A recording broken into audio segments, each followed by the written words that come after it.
Hello friends, welcome back to the channel learn with Sandhya Shivi.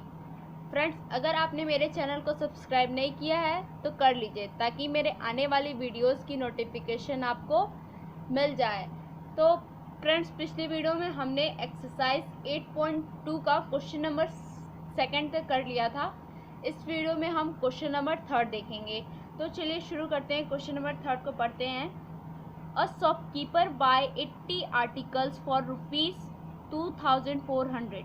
एक shopkeeper है, वो 80 articles खरीदता है कितने रुपए में? 2400 रुपए में, ठीक है।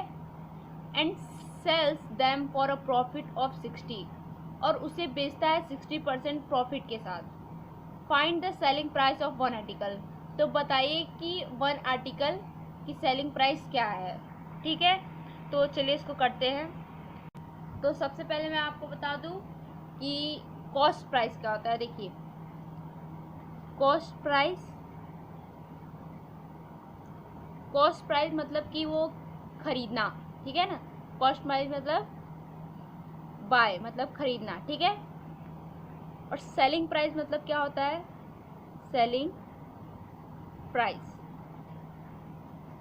प्राइस मतलब होता है बेचना, यानी सेल करना, ठीक है। तो अब क्या होगा? अब अगर जैसे कि अगर आपने आपने खरीदा है, जैसे कि एक कुछ भी आपने मान लीजिए एक पेंसिल खरीदी है, वो आपने 20 की खरीदी है, ठीक है। अब आप उसको बेच रहे 18 रुपीज़ में। कितने में? 18 में। तो अब ये आपको प्रॉफिट होगा या फिर लॉस होगा? तो इसमें आपको लॉस होगा, क्योंकि आपने खरीदा तो 20 का है, आप बेच रहे हैं 18 में। अब मान लीजिए जैसे आपने खरीदा है इसको 20 में और आप बेच रहे हैं इसको 24 में, तो अब यहाँ पे तो आपको प्रॉफिट हो रहा है, ठीक है ना। तो अगर सेलिंग प्राइस आपका कम है तो ये आपका लॉस होगा, अगर सेलिंग प्राइस आपका ज़्यादा है तो आपको प्रॉफिट होगा। तो इसमें सबसे पहले हमें लिख लेते हैं इसमें कॉस्ट प्राइस, ठीक है। तो कॉस्ट प्राइस कैसे लिखेंगे? कॉस्ट प्राइस ऐसे इसमें, तो देखिए सबसे पहले लिखेंगे कॉस्ट प्राइस ऑफ 80 आर्टिकल। दिया हुआ था ना क्वेश्चन में, 80 आर्टिकल्स कितने रुपीज़ में था? 2400, ठीक है। ये हो गया। अब उसके बाद वन आर्टिकल आपको पता करना है, एक आर्टिकल कितने में। तो कॉस्ट प्राइस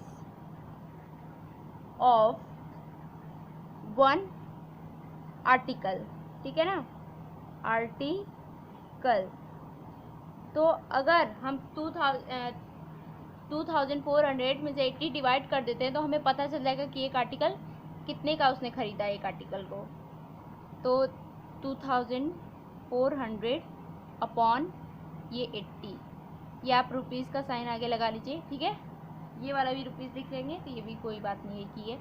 तो अब इसको कट कर देते हैं, ये 0 से 0 कट गया। अब ये 8 से 30 30। तो एक आर्टिकल उसकी कितने में है? 30 रुपीज़ में है। तो उसने एक आर्टिकल को 30 रुपये पड़ा, ठीक है ना। तो अब क्या होगा आपका?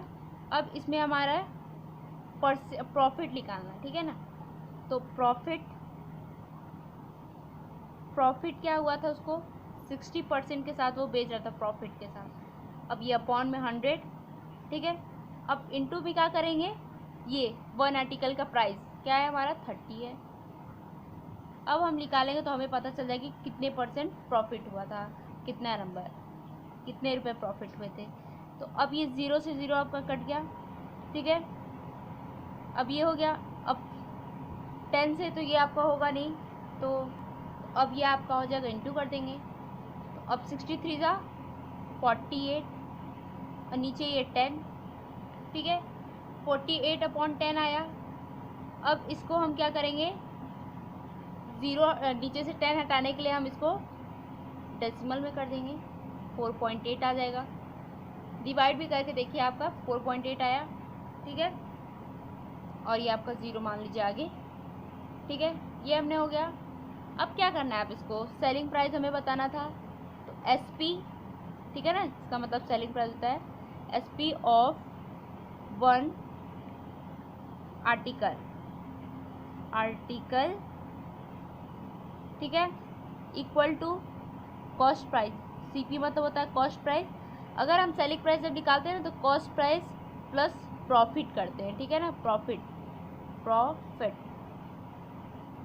तो कॉस्ट प्राइस क्या था इसका, एक का 30 था, प्लस प्रॉफिट कितना है 4.80, ठीक है, ये है हमारा। अब क्या करना है हमें, इसको करना है, तो अब इसको प्लस करेंगे हम, तो ये आपका 30 है। अब इसके यहाँ से पॉइंट लगा लेंगे, ठीक है। अब इसके नीचे बीच में है तो 4 इसके यहाँ, ऐसे डेसिमल में प्लस करने में बहुत बार आप लोग गलती कर देते हैं, लेकिन इसमें तो ये यहाँ पे पॉइंट आया, फिर ये 80 इधर लिखेंगे हम।